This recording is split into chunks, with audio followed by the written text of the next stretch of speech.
Hello, this is Fam Electric Ghost, and this is the Fam Electric Ghost Show, where we interview indie artists from around the world.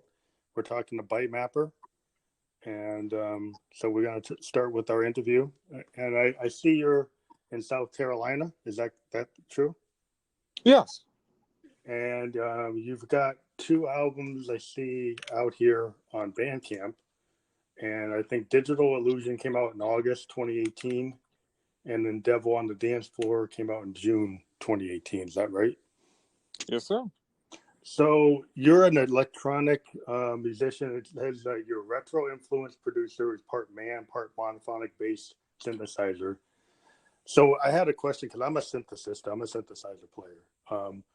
So when you say monophonic bass synthesizer, which synth are you using? I mean, I'm pretty much all software, but if I had to pick one to be part of, it'd probably be the Model D. Model D, yeah. I have I have a Moog Mother 32 and a DFAM and Arturias and Eurorax, and so I'm kind of analog and digital hard synths. But so you're using the plugins. What type of plugins are you using? My 3 favorite that I gravitate towards the most currently are probably Diva, Repro, and Lush 101. Okay. So what type of controller are you using? Are you using the keyboard controller? Or I use a keyboard with it's got pads built into it. It's a Novation Launch Key 49. Oh, okay. Yeah, I use like Arturias, but people use different things. But I also use Junos and Moogs and Model D is a favorite, but I trigger my Mother 32 with my Juno, which is a good way to do it. But so you have been doing electronic music for how long?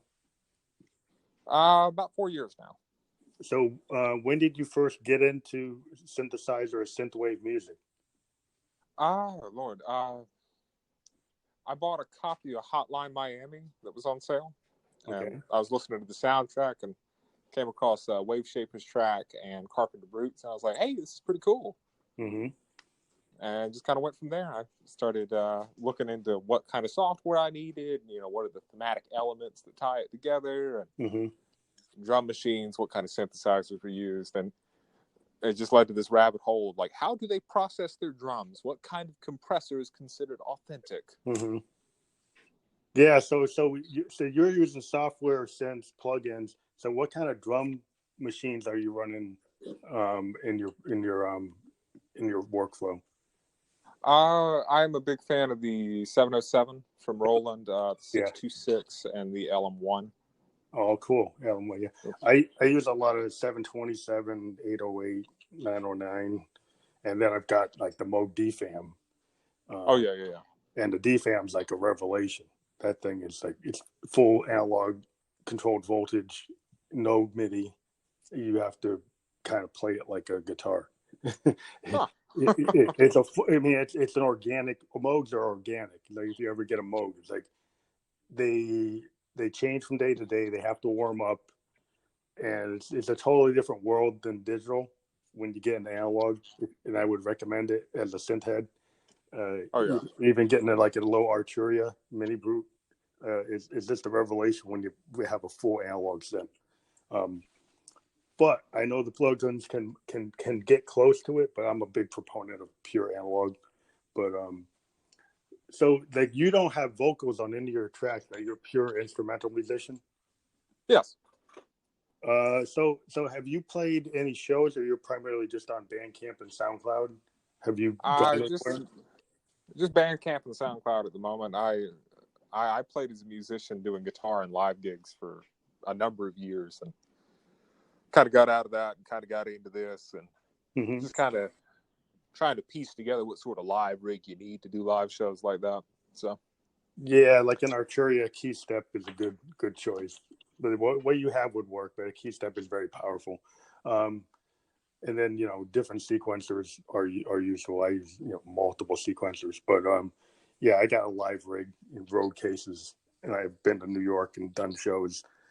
But what's also a cool thing you can do as a musician that's doing stuff like at home, you could set yourself up, with a Go mixer from Roland with your iPhone, and you could do a Facebook Live performance from your home studio.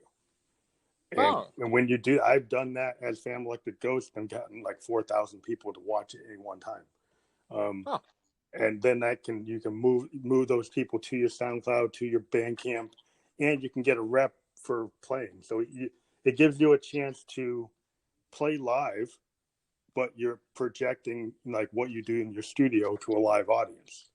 And, and it's a good way to get the practice of really doing a live gig, but not having the pain of having to get into a club.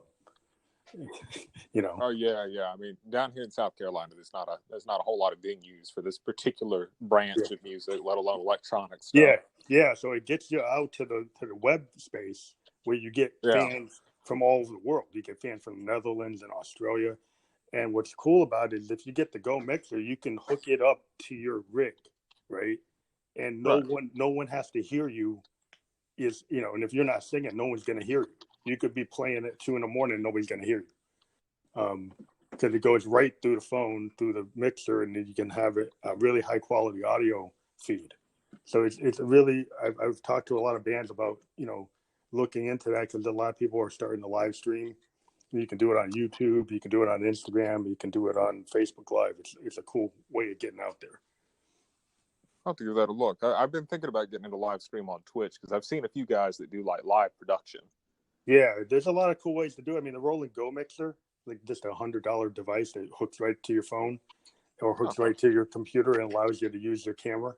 And then it syncs up your outputs. You can go right from a mixer, give a really high quality audio. But so I wanted to get you talked about some of your influences. Can you get more into maybe some other like instrumental or band reference points that got you into it besides what you mentioned?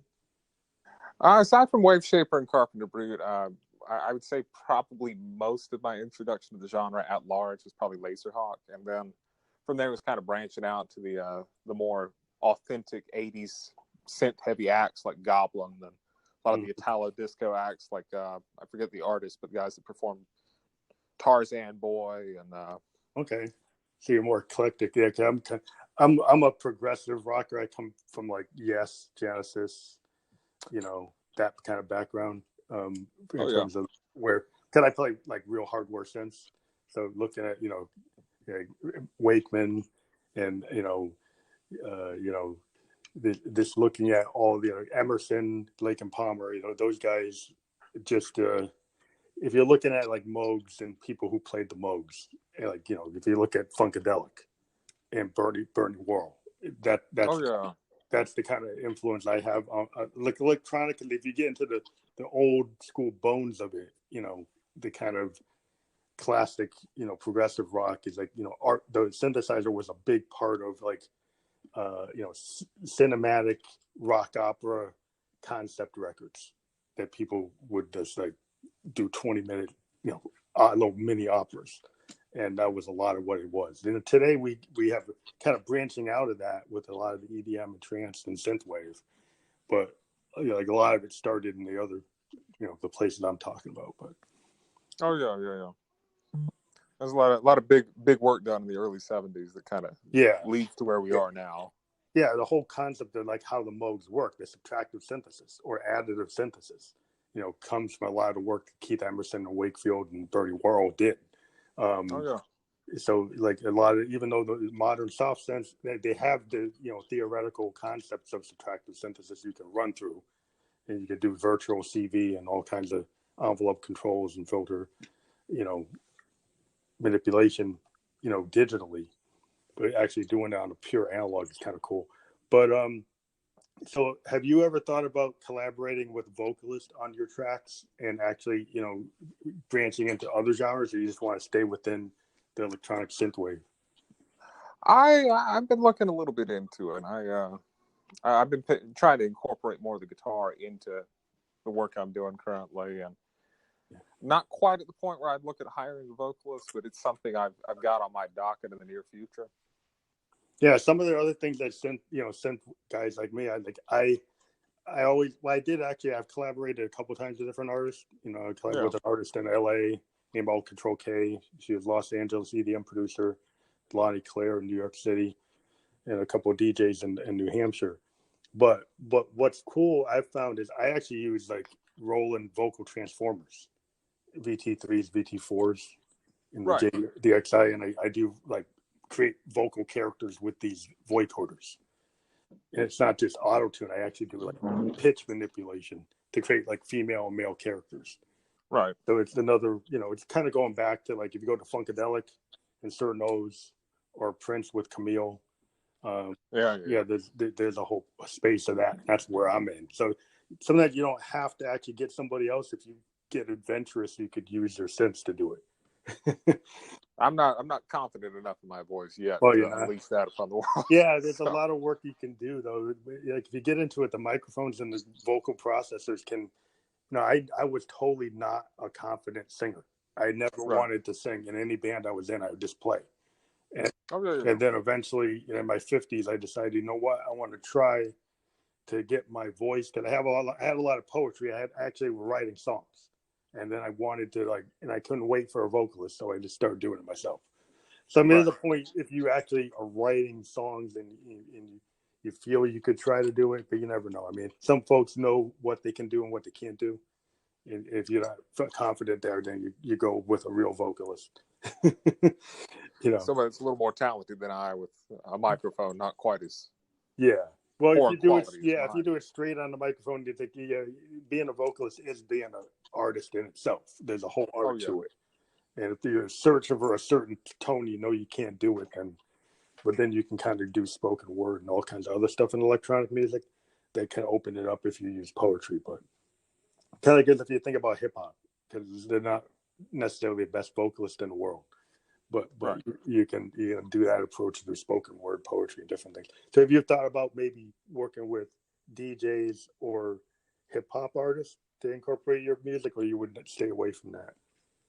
I wouldn't be adverse to it. I usually aim for more sedate stuff. Like the highest BPMs I can get up to is about 125, 130.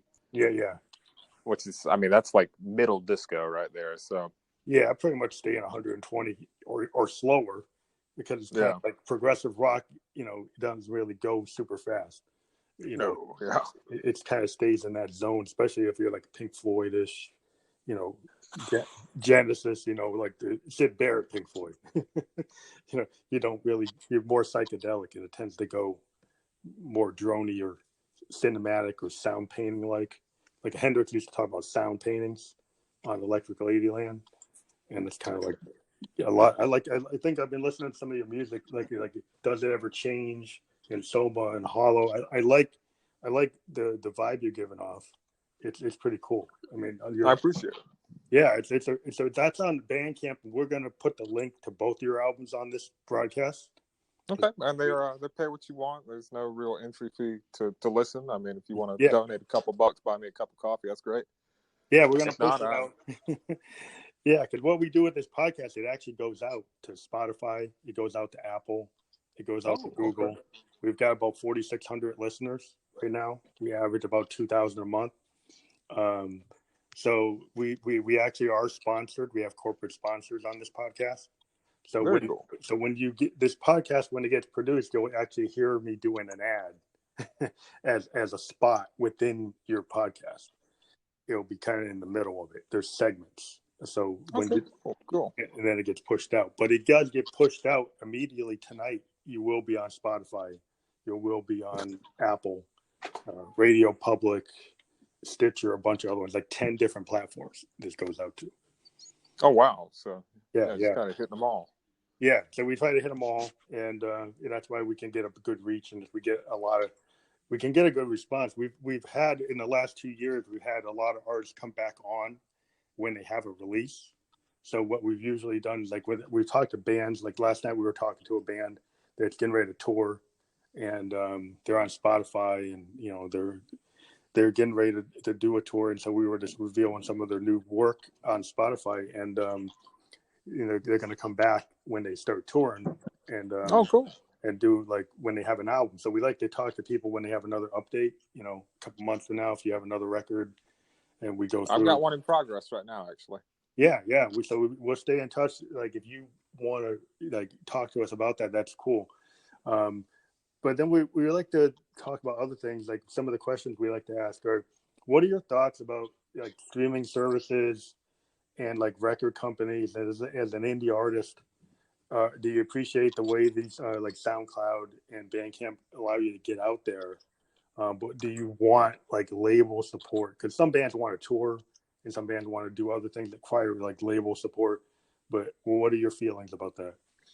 Well, as a consumer, I really do appreciate the streaming services because, I mean, it puts me in reach with a lot of music I wouldn't experience otherwise. I get to see a lot of acts that I wouldn't follow or wouldn't hear of. But as an artist, stuff like SoundCloud, Spotify, all that, I kind of wish on one hand they paid a little bit more, and on the other hand, I wish they stop compressing the living stuffing out of the stuff I make.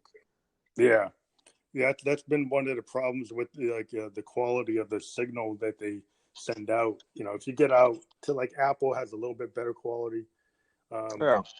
and then you sometimes you have to go out and like use places like CD Baby, other places to get like a WAV file turned into a CD, or actually go with getting your stuff turned into vinyl, and then you can actually keep the quality of your Right. original recording.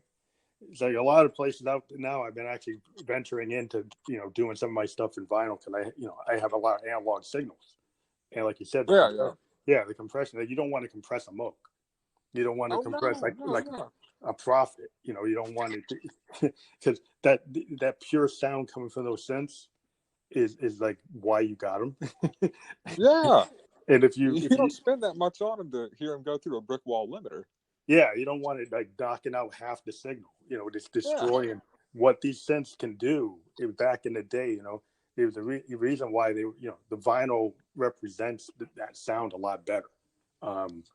Because they were using old reel-to-reels and old analog mixing boards. So you end up having a really full sound. And you've got all those harmonic overtones coming in through all those little subtle saturation stages. Yeah, and you don't do these algorithms just cut a lot of that out. They just pull it out. Oh yeah.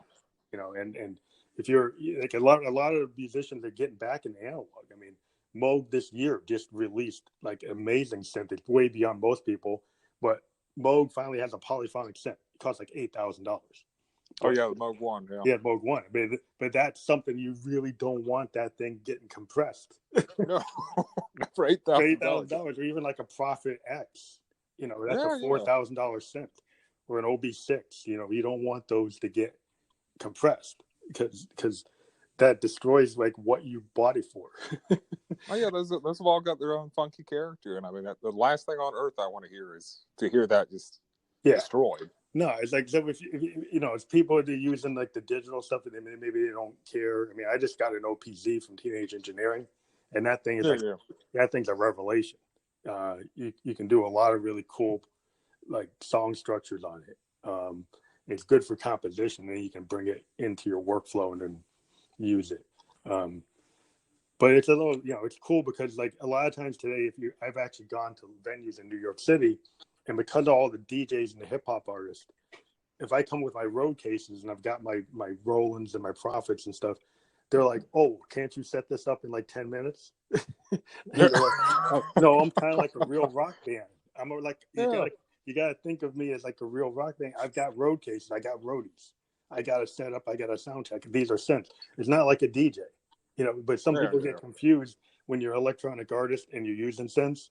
They think you're like a DJ. They don't know the difference. And when you pop up, you're like, well, I need 20 minutes to set up.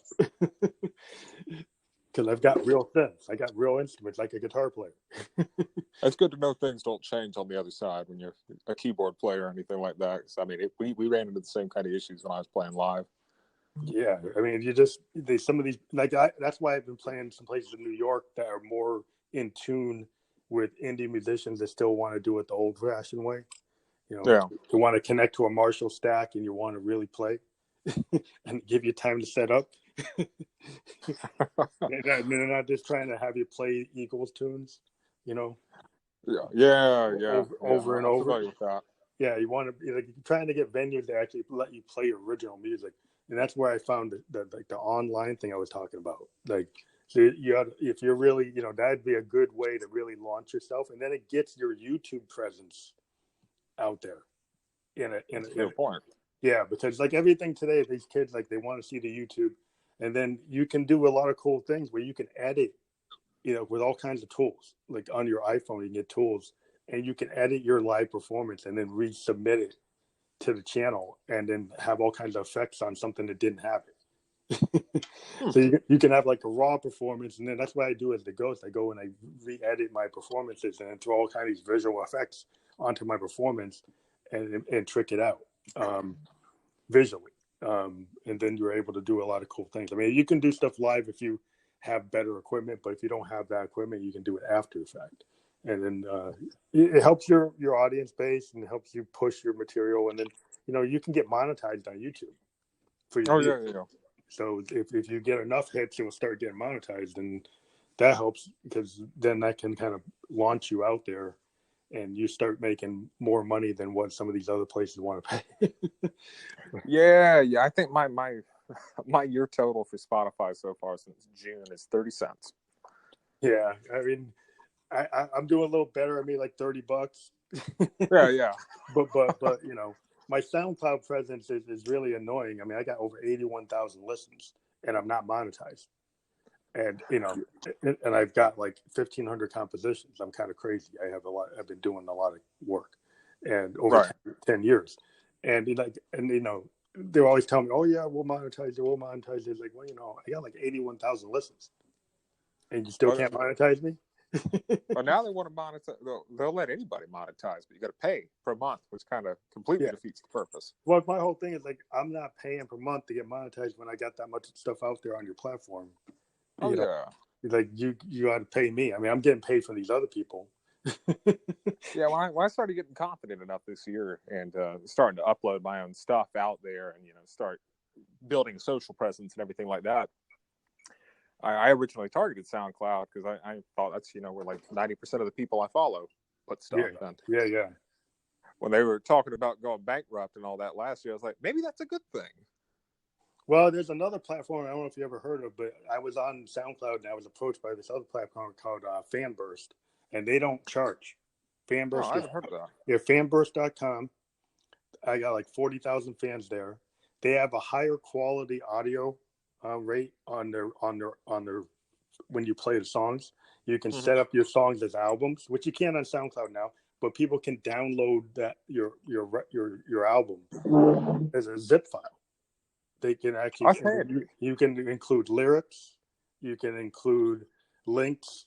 It's like you can put purchase links. So if you have something on like iTunes or you have it somewhere like Bandcamp, you can put the purchase link on there's a URL for it.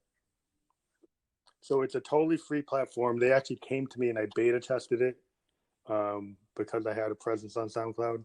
And I got I got half the people there that I have on SoundCloud, but it actually sends more money to me because it has the purchase links to my Spotify and my iTunes and my Tidal and all that. So it's a really good platform. And it has a higher quality. So like for my analog sound, you can hear it a lot better on Fanburst than you can on SoundCloud. They don't their compression utilities aren't as bad. About to give that a look. I don't spend all this time setting up diffusion rates and reflection rates and reverb units not to hear. Yeah, check out Fanburst. I think you'll be surprised how the quality is a lot better. You'll be surprised. It sounds a lot, and it doesn't cost anything. So I'm pushing them because I worked for them for a little bit. I mean, they never paid me, but I do appreciate the way they have their things set up, and they've got good metrics that you can look at and good connections to if you've got purchase links anywhere like Bandcamp, you could set that up. So your whole album here could be pushed over there, and you could have the link for each song. You could purchase each one and the whole album. You could. I'll figure that out. Yeah. I think you'd be happy with it. So let me get into it. Let me see. So this one question: like, when did you realize that you actually could create new music that was like different than what you've heard, or you could actually express what you wanted to do through the synthesizer? When did you figure out that you actually had something to say or something to play? I would say probably earlier last year. I was a preset player by and large, which is just kind of, it's an unfortunate side effect of getting into the VST game. Yeah. And I decided I was going to sit down. I was going to learn a synthesizer, even if it was a plugin. I was going to learn it front to back and make my own sounds. Cool. And I spent like 2 months doing that. And when I came out of it, I mean, I'm not spending money on presets anymore. Yeah. And I dial in how I want to sound. If I want like a soft emotive pad, I can make that. If I want something short and stabby, I can do that. Basses, all that stuff. And it just kind of opened up this big wide palette to choose from. Yeah, you're totally right. It's like having a... Yeah, you're totally ready to get like a mini brew. Oh, yeah. I mean, if I had my druthers and I had the cash laying around, I didn't need to like feed my kids, I'd probably look at like a Jupiter 6 or Jupiter 8. Yeah. But I mean, like I'm a big proponent of the Jupiter series. The Jupiter 6 and 8 are some of the like iconic. I prefer a Jupiter over a DX7. It's a different thing. I mean, DX7 is FM, and but the Jupiter was like just a monster. It still is today one of the best synths ever built, in my opinion. Like if you compare it to a Prophet 5, I mean, a Prophet 5 is an awesome machine. It is awesome in the new wave movement. Prophet 5s are everywhere, but Jupiters are everywhere too. I mean, Jupiters were like, I mean, Yamaha's CZs, CSs, I mean, they're good too. I'm a big synth fan. I know about all the going back to the, the memory Moog, or some of the early Moogs. They're like the divide down technology Moog that was kind of polyphonic before the memory Moog. There's some really cool synths. The Oberheims are awesome machines. But you made a Model D for monophonic is probably like the best. Yeah. Oh yeah, easily. But one other thing that's cool is like if you like the Jupiter, I mean the System 8 can replicate a Jupiter pretty good. It's not exactly, but it can do a pretty good 106, and it can do a pretty good 8. That's like 90% of the sounds you need, right? Yeah, I mean it's a plug out technology. Like it's one of these analog behavioral modeling, which Roland's got into this technology where the System 8 is like their premier analog behavioral modeling synth. It's a plug out synth, and what's cool is it's a full subtractive synthesis. It has like a dial per function on it. Every little knob and dial is on the front panel. So if you learn subtractive synthesis, what's cool about that synth, it's got all the buttons and knobs you need to run subtractive synthesis from left to right. And then it can become a Jupiter. It can become a 106. It can become an SH101. It can become like multiple, like a JP. I think it's a JP 108 or something, but it can become all these classic Roland analog synths. And then it actually, all the controls will mirror what those controls were. They actually light up to actually represent what they were. But the other thing that's cool about it is lets you mix a Jupiter 8 with a 106, which you could never do. And that's where it gives this some power. Because you never could do that. You couldn't mix a 106 with an 8. You couldn't mix any of those. So that kind of gives you some cool stuff. That's been one of the big appeals with Diva as a plugin for me, because you can mix and match modules, because it's got like a late run Model D that they circuit model. Awesome. Yeah, that's cool.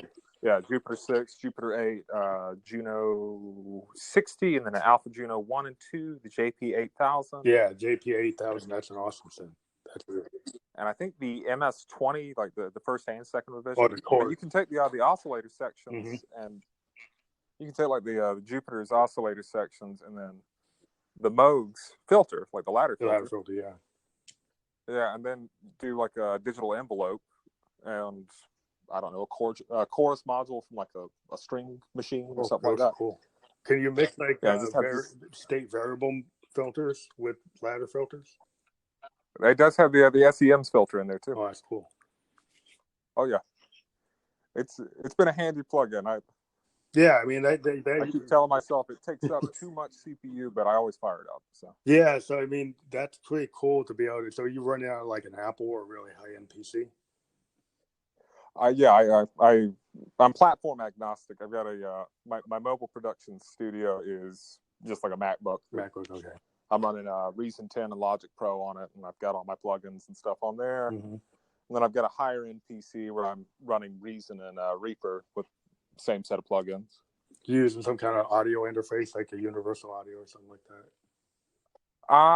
No, I'd love to have a UAD, but I'm just running like a Focusrite Scarlett something or other, 2i4 or something like that. Okay, that's cool. Yeah. So the subtractive synthesis, have you gotten into depth in like some of the original concepts that Moog had, or where did you learn about it? You were just figured it out by doing it, or did you read anything? I've done a lot of reading since, but I started reverse engineering patches and presets that I really liked, and it just kind of went from there. Yeah, I mean, sometimes like when you get a synth, it's like when I got synths, I actually physically got Moogs and stuff, and just having a Moog and running that real ladder filter and following the envelopes, running through the ADSR, just doing everything. And then with the CV, like the thing that's a revelation when you get an analog synth is the physical controlled voltage wires that you can reuse on the patch bays on these like modular synths are just allow you to kind of break the rules. You're going to break the workflow of the synth and just totally redesign it. And that's where you get a lot of really inventive patch design is by, actually not running it standard, like reworking how that workflow would typically run and just overriding the heck out of it. And I think virtually you can do that on some of these soft synths, but like on an analog synth, just the CV capabilities on Euroracks and like Moogs with modular bays on them, give you a lot of capability. I think you would really get into it. I was gonna say I've messed around with a couple of the software modulars, and the interface is a little too obtuse. I think that's something that really is better left to a physical space rather than. Yeah, it's hard to get a handle on that. I think virtually, like when you physically have those wires and you're connecting them, and you can kind of see what's happening when you do one to the next. And I think you have to do the physical to be able to do the virtual, and then you could probably figure it out from doing it because you just having the experiences. But to do it the other way around is probably harder. So I mean, it's interesting that you reverse engineered and got to where you need to go. But it's kind of like anybody picks up a guitar and they kind of reverse engineer. If they don't take lessons, they sometimes people self-taught and they pick up a bass, pick up a guitar, pick up a piano, and same thing can happen with synths. It's not that different from any musician. I think it's like a lot of the same concepts. That's been a big part of how I've been learning keys since I've started this, because I'm not traditionally a key player. You're a guitar player, right? Yeah, and I play keys like a guitar player does. I was watching a video of, I think it was Eddie Van Halen in Jump. I was watching his left hand. I was like, wow, he barely moves. Yeah, so, I mean, I think it's really interesting. I was like, I can do that. Yeah, I think it's interesting when you guys like Pete Townsend and Eddie Van Halen are really good examples of how guitar players can approach synthesizers in a way that's very unique, and it brings you a sound that maybe a keyboard player wouldn't have done that. If you think about Pete Townsend, like you listen to like Quadrophenia and Who's Next, the synthesizer playing on those albums is groundbreaking. I mean, he's considered actually one of the better synthesizer players in the world just because his approach was so different than anybody else. Oh yeah. And he stands like right with Emerson and the rest of the guys because he came up with an approach on synthesizer programming that for Barbara O'Reilly is like it's iconic. It's what you want to be able to do. Yeah. So I think being a guitar player, being a bass player, like if you look at Rush, I mean, having a different instrument and then going into a synth is a good thing. I think it brings a different perspective, and then you can have different. It's like jazz. If you get into jazz, horn players trying to like play guitar, like Coltrane is like doing guitar-like things on his sets. Yeah. So I mean, cross-pollination of different capabilities by taking some of the aspects of other instruments and use them on your instrument is a good thing. It's always a good thing. I do know when I came to grasp with the layout of the keys, I was like, wow, this is really easy. Well, I always liked it because I like the fact on the keyboard you can write the whole song. And I know on the guitar you can do the whole thing, but like with the keyboard you can do the drums, you can do the bass, you can do horns. Oh yeah. You can once you learn how to do the composition, you can control the whole thing. And then if you're that's like the big selling point of a synth. Oh yeah.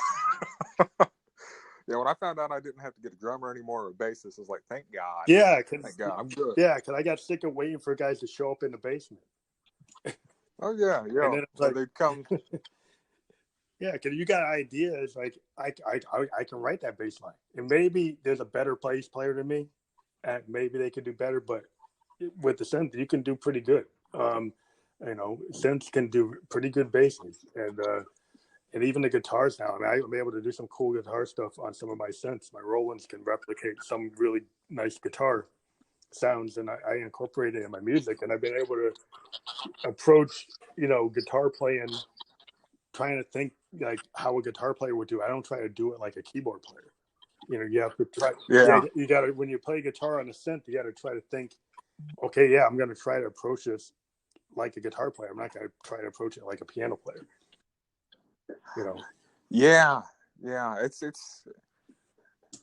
I made perhaps the foolish decision of investing in some orchestral libraries this year. So I've got to think like a strings player now and a horn player and all this other stuff. Mm-hmm.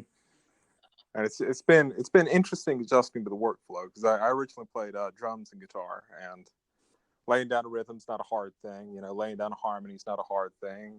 Leads, melodies, all that. I mean, you're just picking stuff that sounds good with what you're doing. But thinking like a string player plays, it's a little harder.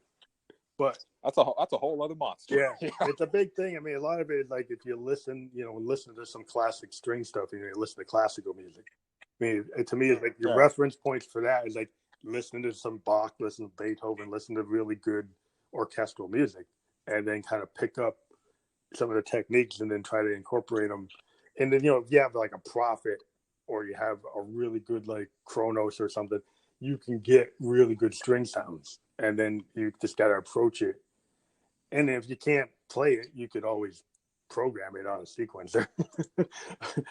Yeah, that's kind of where I've been leaning. There's some of those little spiccato runs. I can't go that fast. Yeah, if you can't do it physically, but if a lot of keyboard players, we try to do it with the physical keyboards, like on a Prophet XL or a Chrono. Sometimes you can actually get to it if you have a really good keyboard. It's got a really good key bed on it, and all the velocity and touch sensitivity capabilities. That's where the hardware sense kind of come in with the ability to have the full touch sensitivity and velocity and aftertouch and every bell and whistle that you got, like on a Kronos or a Prophet. Then you can get pretty close to it if you're good. It's a lot of practice. It's kind of going back to like, the bones of being a musician is like, practice. Oh yeah. So like when you how often do you record? How much time do you spend recording? Well, here lately, not as much time as I'd like. We welcomed my third child back in August. He will be 4 months old soon. This weekend, I think. Yeah, so then you're probably restricted because of that. I know that. My daughter's 19, so I haven't been away from that for a while. Yeah. Mine are 5, 3, and 3 months, and it's been it's you're having a harder road to. Yeah, it's been a busy time. Yeah, they do like to me. Now I have my man cave. I got my studio, and my daughter's like doing her own thing, and I have time to do a lot of composition, so I kind of go. Oh yeah, so that's the dream right now to get to that point. I answer your question. I spend about an hour or two a day. Well, that's cool. They actually do it because some folks they get into music and they record when they do their album and they go off and they don't really keep on doing it. But I've been very passionate and I've run into people like I found that just have a need to like keep on working. And I think synthesizers kind of give you the impetus to with all the technology and the different plugins and all the things that come out, like electronic musicians probably stay more current and are continually working. Yeah, it's been kind of a blessing actually, just how far some of the classic software, some of the classic hardware manufacturers have embraced the mobile platforms, because otherwise I wouldn't be able to fiddle with a Model D app or Roland's anything Cloud. like that. They had a Roland's Cloud's pretty good. I mean, they put like almost everything out there. Yeah, I saw they added the JX3P, which I'm kind of debating subbing just so I can. Yeah, well, that's an awesome machine. I actually have one. Well, and that is an awesome machine. Yeah. I mean, it's not as good as the a Jupiter. It's not as good as a Jupiter, but it is a good machine. It has its own tone, you know. It's always kind of reminded me of a Juno with a little more bite to it. Yeah, I mean, I wish they would just. I've been kind of like a proponent. Why don't you just bring back a Jupiter 8? Just rebuild it. Oh yeah, just lower the price down. Just they call it like a Jupiter 16. Actually make a 16 voice Jupiter 8. Just rebuild it, kind of like what Moog did with the D. They came back and reissued the D exactly as it was, and just added MIDI and some other things. It's like they that would be a really cool thing for Roland to do, and they would be like everybody would want one like a D. It would be very big to actually have a full Jupiter 8 that's 16 voice. Oh, that would be unbelievable. As often as I hear the 106 and like hip hop or something like that, they're kind of falling down, not hitting it yet. Yeah, I mean the 106s are still. I mean, like Churches uses a 106. Yeah. They actually have it on stage all the time. So they're kind of a big proponent, and I mean they use their 8s. They have Prophets. They use that, but I see the 106 out there a lot with them. It's just the chorus capability on that thing was pretty cool. I mean, that was the main thing on it. But yeah, it was just like Roland had a really good history of these synths, and they're always going back and putting their stuff out in the cloud and other little boutique synths and that. But in the System 8 was a good approach, but what would be cool is just the build quality of an 8 of a Jupiter is so good, and it's like you guys built that one time, just build it again. But I don't know. It's like maybe they can't figure out how to do that again. But I mean, there's no telling. I mean, it might be that like something like the filter chips are impossible to source these days, or I mean, they've been able to get to it. I mean, I think you could try to get to it. It's just a matter of like, do you want to go in the past or keep on going forward? But they already got their foot in the past. They've been the 500 series of like Eurorack systems is like the old System 100s. Oh yeah, okay. And they found the technology to bring those back, working with this company called Maleko, and those things are like total replications of the 100. And I know, those are pretty nice. I know, what's his face, Dave Smith is the Prophet 6 is pretty much. Yeah, it's Prophet 6 is a 5. It's just a more advanced 5. Yeah, I think it's got more voices that you can use. Yeah, I think it's like got the 6 voices instead of 5. Yeah, and then you could just get an 8. You could always just get an 8, but the 6, the Jupiter 5, just had a tone that is like classic new wave, and it's just really unique, and it's very powerful. It has a lot of weight to it. There's nothing like having a Prophet. Prophet's like iconic. It's one of those great synths. If you can get one, it's worth getting one. Yeah. It's like OB6. OB6s are good too, but Oberheim's. I can go on and on about synths. I'm like a total synth head. But have you ever thought of integrating like CDJs into your music, like trying to like do like pioneer CDJ like type of electronic DJing and mix it into synthwave? I've thought about it. I've seen a couple of guys that were tossing the idea around, and I mean, there's a couple of guys I'm in contact with on Twitter and Facebook that are mashing up that sort of turntablism vibe from the late '90s with synthwave and some of that boom bap hip hop aesthetic to go with it. Yeah. So I think there's certainly room to innovate there. I don't know, the EP I'm working on currently is kind of like still going synthwave. It's more like, what if Brian Eno sat Brian down Eno. and only had subtractive synths instead of his DX7 and all his Yeah. The his DX7, various toys. I like a subtractive synth. I kind of prefer like a Jupiter over a DX7, or like I said, like a Prophet 5 over. I mean, DX7's had the day. I mean, the D50. I probably like the D50 a little better than the DX7. I like the. Yeah, it had this sound to it that was crazy. You had little, PCM samples and all these things layered in the sound that was pretty interesting. It was totally different than what the DX7 was doing. But people have different flavors. I mean, DX7 was just sold more than the D50, but the D50, a lot of people used it. It's very iconic as well, but. Yeah, it's cool. It sounds like you got some cool stuff you're working on. Yeah, we'd love to talk to you when your new record comes out. We're going to push your current albums, Much appreciated. And Digital Illusion. There'll be links on our podcast. We can put hyperlinks in. So we will put those hyperlinks in. We'll put your brief bio that we found on Bandcamp in. Unless you want more, you can send us more.